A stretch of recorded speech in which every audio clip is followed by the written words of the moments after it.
বিসমিল্লাহির রহমানির রহিম। জুয়েল চ্যানেলের পক্ষ থেকে আবারও অভিনন্দন ও শুভেচ্ছা। আজ আপনার মাঝে একটি নতুন ভিডিও নিয়ে আলোচনা করব। ভিডিওটি হলো পায়ের পিরেক দূর করার উপায়। দেখেন এভরিওয়ান, এটি একটি ইম্পর্ট্যান্ট একটি রোগ।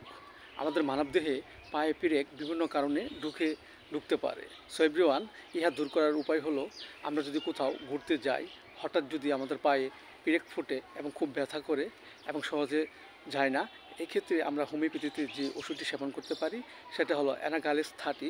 আমরা 2 ফোঁটা করে সকাল বিকাল 2 বার সেবন করতে পারি। এছাড়া যদি আমরা চলাফেরা করার সময় হঠাৎ যদি আমাদের পায়ে যদি পিরেক ফুটে এবং প্রচুর ব্যথা করে এবং সহজে সরতে চায় না এবং দুরুষ্টঙ্গের উপক্রম হয়, এক্ষেত্রে আমরা যে ওষুধটি সেবন করতে পারি সেটা হলো হাইপেরিকাম 30। আমরা 2 ফোঁটা করে সকাল এবং বিকাল 2 বার সেবন করতে পারি।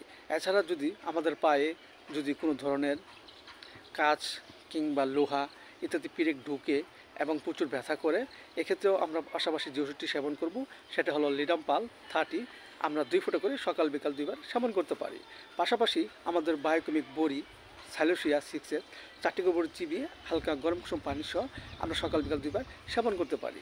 এতে করে আমাদের মাঝে যে পায়ে পিরেক ঢুকছে তা আস্তে আস্তে বের হয়ে যাবে এবং আমাদের মাঝে সুস্থতা ফিরে আসবে। সো এভরিওয়ান, ভিডিওটি ভালো লাগলে অবশ্যই আপনারা লাইক দিবেন এবং অবশ্যই সাবস্ক্রাইব করবেন। সবাই পাশে থাকেন। Thank you so much. আসসালামু আলাইকুম।